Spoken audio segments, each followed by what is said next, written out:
Welcome to Vermont Artists and Authors, where we interview great storytellers and artists from the amazing Green Mountain State. I'm your host, Barney Smith of Storycomic.com. We're excited to have with us the internationally acclaimed and celebrated freelance writer, Benjamin Hunting. Hey, Barney. Thanks for having me on. Yeah, you're welcome. We spent the last I don't know 20 minutes or so just talking about Tim Hortons, Alberta Rats, and Beetlejuice. So this has been fun. It's one of those rare podcast experiences where you live like less than an hour away from each other across an international border, which has never happened before. No. I can see your house from here. So this is exciting. So you're here to talk a little bit about, you actually have a Kickstarter that is live as of this recording. That's right. And you've already met your goal for it. Yeah, well, in the nebulous world of Kickstarter goals, this is the first time I've ever done a campaign like this before. So Model UN, it's a black and white book, it's manga style, and the campaign is digital only. And all three of those things I've never tried on Kickstarter. So I decided to set a very modest goal that's a little bit below the break even, just to see what kind of audience would be in for that, because I've had a lot of great support on Kickstarter in the past, but they were mostly with Western style comic books, full color, very different types of projects. And you can't always expect your readers to make the jump to something new. It's a leap of faith that they're going to enjoy it. And I know that there are some creators that I like that I haven't always backed all of their projects. So it's been a nervous week. It's been almost exactly a week that it's been on Kickstarter. We funded in the first, I think, 26 or 27 hours, which was pretty cool. Wow. And that took some of the stress away. But you know how it is with crowdfunding. It's always an adventure. And so Model UN. So what first sparked the idea for Model UN mixing aliens and high school diplomacy? So I was on a hiatus from another project called Dead Air, and the creator I was working with, he had a medical issue and wasn't able to keep working. So I had some time on my hands, and I had these two words, Model UN, kicking around in my head. And at first I thought, what can I do with this? Like, I was leaning towards like a Freaks and Geeks style slice of life comic book where the Model UN Club would be this social center for a bunch of kids in high school, and I would just follow their individual stories. But then I realized that pretty much any manga story involving high school has already been told 10 times better by a million different Japanese masters of the form. So if I wanted to stand out, I had to do something different. So that's where I came up with the idea of bringing in these aliens and kind of, shaking up the box a bit with that. Okay. I mean, because of that, you literally could have done any type of genre or any type of aesthetic, but how did you land on the manga aesthetic and 90s era for the comic style? Manga just came about from how I felt once I started working on the narrative for the book. Manga style felt like the most obvious structure to use for it. I'm not a huge manga fan. I'm not super knowledgeable about it, but I do like a lot of the ways it tells stories. And I also wanted this to be a relatively self-contained story. Like, I set myself like a 120 page limit. This is the first half. And I thought I could cram a lot more action into a manga style book than with a Western comic, where it's a little more limiting in terms of how you use the pages, or at least I feel a little more limited by it in my, at my level of making comic books. And I managed to find a great artist, i.e. Santiana Hernandez. He's based in Argentina, and he's been really fantastic at just injecting energy into the book. There's some pages that I'd written that came across as kind of static, and he would come up with amazing suggestions as to how we could add movement or slide a joke in here or maybe an extra panel. And he was constantly providing this feedback. And it's so awesome to collaborate with someone like that, who's truly collaborative and truly wanting to present the best possible story. So I really appreciate working with him. And how did you balance kind of like teen drama with like cosmic stakes? The way I approached it was, I saw these two hierarchies where you have like this private school, all the ridiculous stuff that comes with it. My own personal negative experiences at private school when I was a kid. I got expelled from public school, ended up at the only English language private school in the area, and I was not a good fit for that. And so I decided to take that and make something good from it. and the ridiculousness of the hierarchies and structures that I encountered. And then I was like, what if I took that and then brought in these aliens who have their own hierarchies and structures and made the leader of that group a bit of a doofus who's unwilling to admit that they're wrong and that maybe these kids aren't actually ruling the planet, and then had them collide. And I think when you take these two like rigid structures and mash them together, you can get a lot of comedy out of that, like the sparks that fly from that collision. Now, talk about the bit of the world building with this. I love hearing stories about how the world building aspect happens.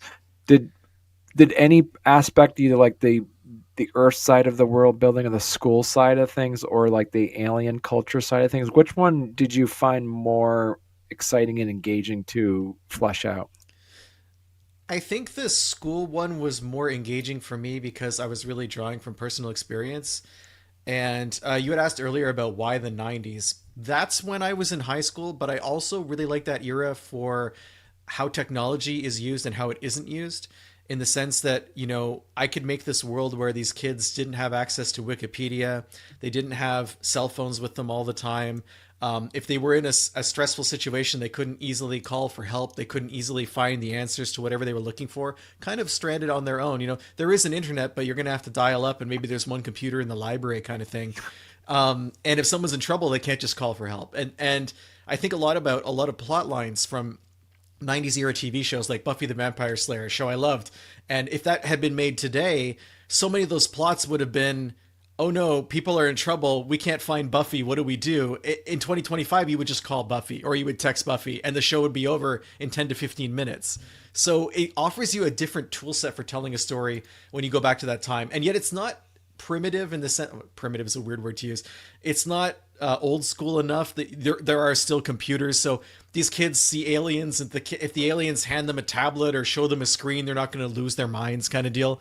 So it's like balancing like how tech can inform a story without today, where I feel like it just permeates every aspect of our lives. And I don't think that's not a great thing, and I don't really want to write in that world. So any chance I get to take a step back from the modern era is nice. Was there any scenes that you cut because they just kind of felt too over the top or kind of broke the immersion of the story you were telling? It's funny you should ask that, because I work with this great editor named Kevin Bircher, and I had sent him obviously the entire script, and there was a section of the book that I was really proud of that explained why the aliens came to Earth. And it was a 4-page section, and it had all these fun jokes, and the kids were in a computer room, and I thought it was really cute and great. And he wrote back with this, his notes, and he's like, so I really like the story. He's like, except for this one section, and where you have all this energy and then everything gets sapped out of the story, and we're stuck in this computer room for like 4 pages and it just doesn't go anywhere, and you need to take all of this out. And I was like, really? And he's like, yeah. He's like, it doesn't matter why the aliens are there. He's like, it just matters that they're there and the kids have to deal with it. They're not going to take a time out to figure out what's going on. They're going to take a time out to deal with the situation. And he's like, you just, this has to go. Like, maybe you can make some references to it later or whatever. And he was right. Like, he was that objective outside perspective that could look at the story and realize that all the wind went out of the sails in these scenes that I was so attached to, and they're gone. They're not in the book at all. And like, the book is better for that, but I had no way of knowing that until editors are great for that reason. You need someone whose loyalty is to the work and not to telling you or encouraging you about the work.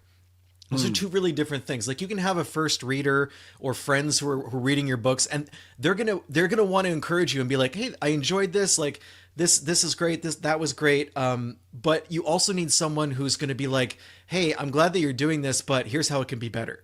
And they have they're not there to cheerlead. Those are two important things. You got to have both of them, I think.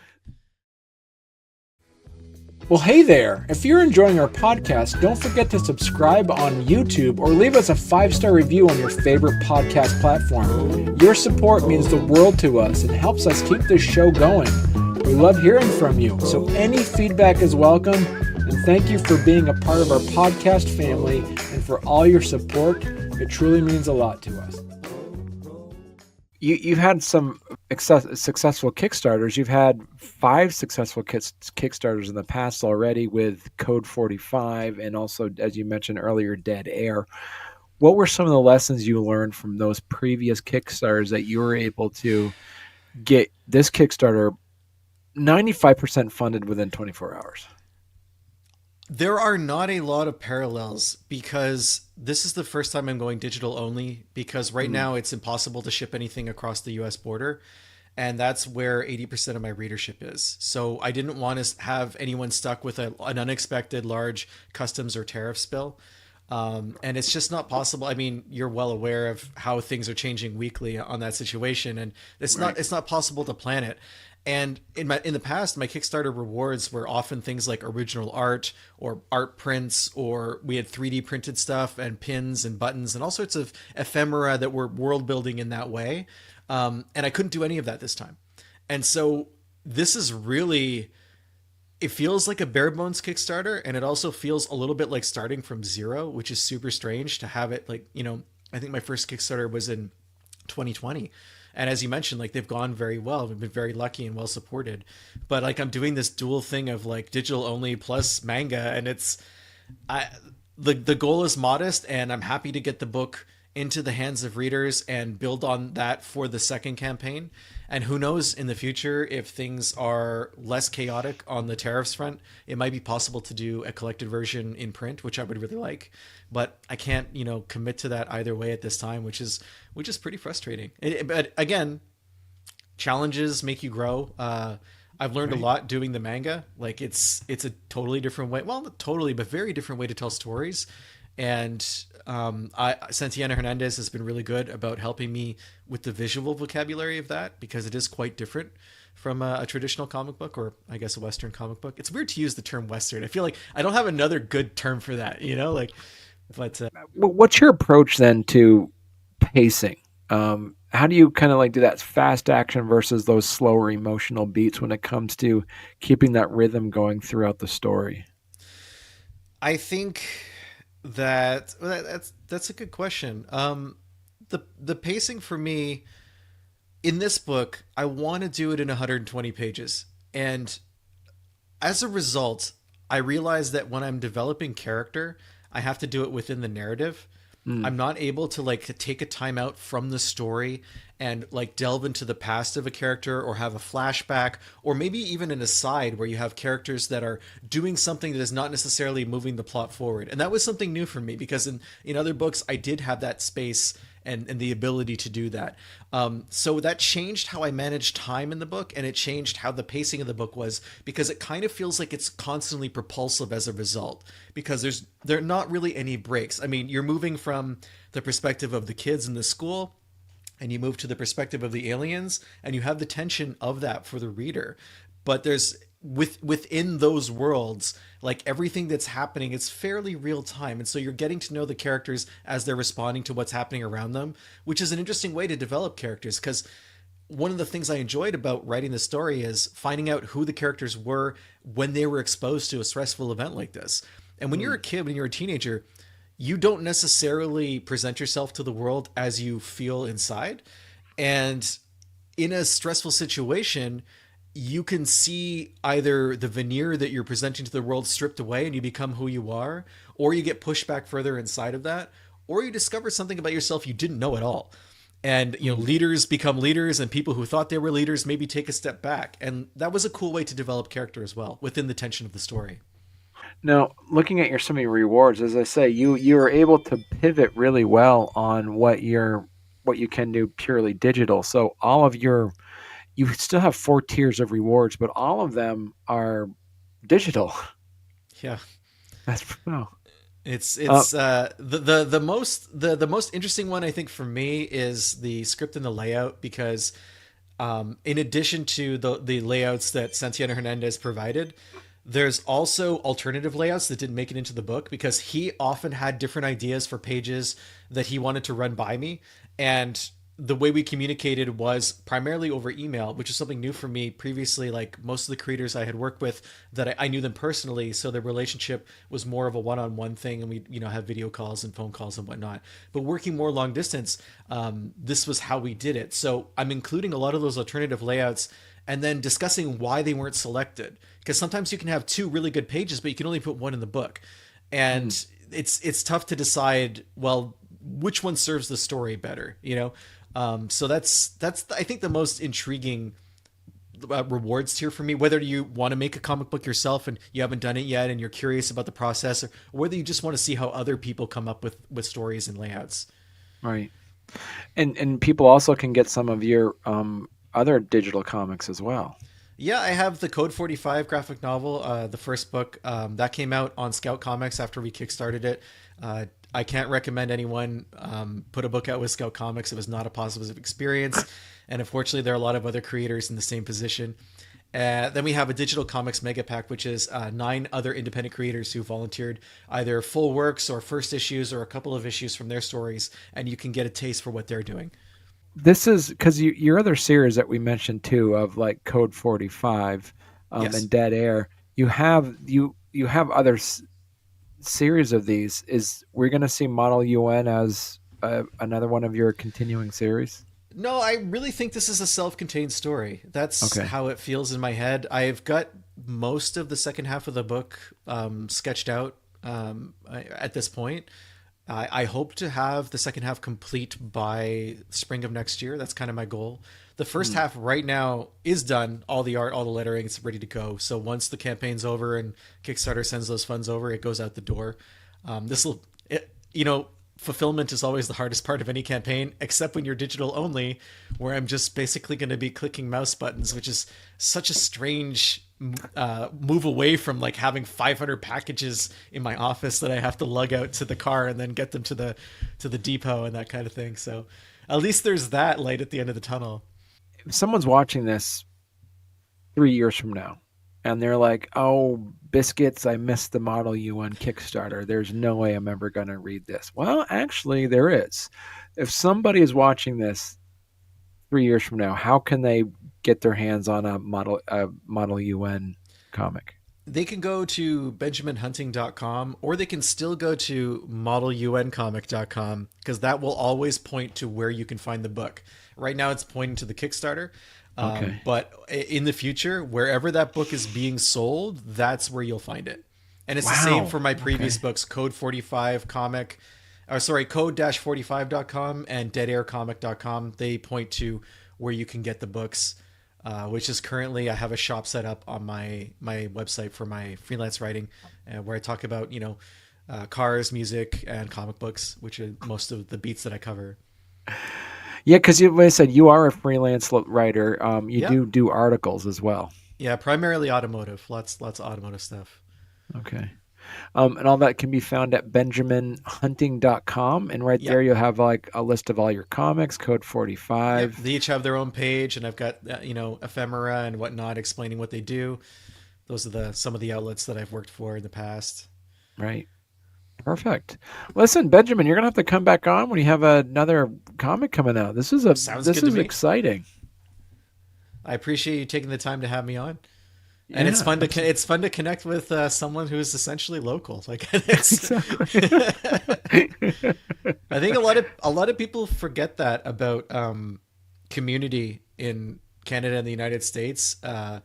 There are towns where the border bisects them, and they share a fire department, and they share libraries, and the regions of the Northeast are like inextricably linked to Quebec, and it's I grew up in 20 minutes from the U.S. border, and now I live even closer, and these communities are hundreds of years old, Right. and families have weaved a web across an international line that's essentially imaginary for all intents and purposes.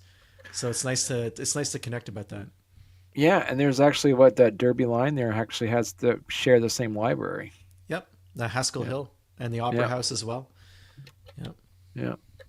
Perfect. Well, thank you so much, Benjamin. Thanks again for having me, and have a great night.